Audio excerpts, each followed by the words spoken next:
नमस्कार भक्तों। भाद्रपद के शुक्ल पक्ष की एकादशी जलझूलनी या परिवर्तिनी एकादशी कही जाती है। इस दिन भगवान श्री विष्णु के वामन रूप की पूजा की जाती है। इस व्रत को करने से व्यक्ति के सुख सौभाग्य में बढ़ोतरी होती है।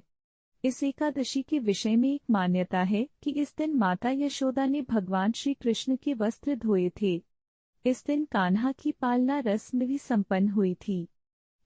इस एकादशी को जलझूलनी एकादशी भी कहा जाता है। मंदिरों में इस दिन भगवान श्री विष्णु श्री कृष्ण को पालकी में बिठाकर शोभा यात्रा निकाली जाती है। उनको स्नान कराया जाता है। इस एकादशी के दिन व्रत कर भगवान श्री विष्णु जी की पूजा की जाती है। इस व्रत में धूप, दीप, नैवेद्य और पुष्प आदि से पूजा करने की विधि विधान है। 7 कुंभ स्थापित किए जाते हैं।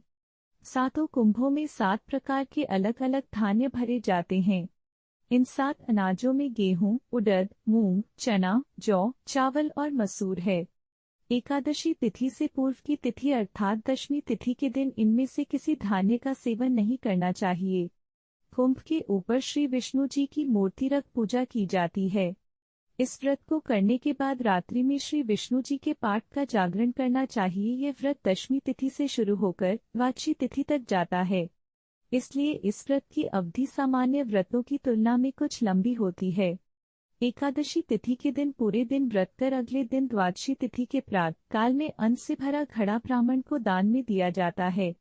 राजस्थान में जलझूलनी एकादशी को डोल ग्यारस एकादशी भी कहा जाता है। इस अवसर पर यहाँ भगवान गणेश और माता गौरी की पूजा एवं स्थापना की जाती है। देवी देवताओं को नदी तालाब के किनारे ले जाकर इनकी पूजा की जाती है।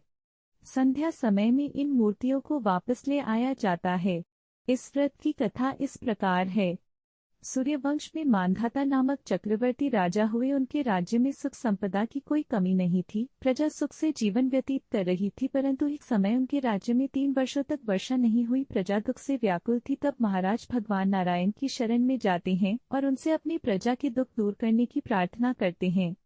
श्री नारायण भगवान की आज्ञा अनुसार राजा भादों के शुक्ल पक्ष की एकादशी का व्रत करते हैं। इस व्रत के प्रभाव स्वरूप राज्य में वर्षा होने लगती है और सभी के कष्ट दूर हो जाते हैं।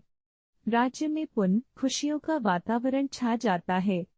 इस उत्तम व्रत का अनुष्ठान अवश्य करना चाहिए। परिवर्तिनी एकादशी के दिन सामर्थ्य अनुसार दान करने से शुभ फलों की प्राप्ति होती है।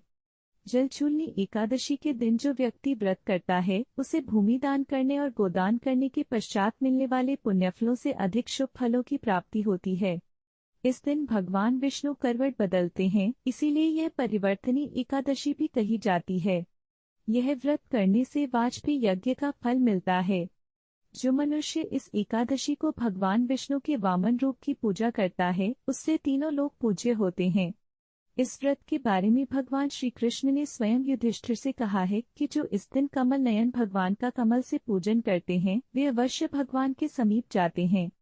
जिसने भाद्रपद के शुक्ल पक्ष की एकादशी को व्रत और पूजन किया उसने ब्रह्मा विष्णु सहित तीनों लोकों का पूजन किया।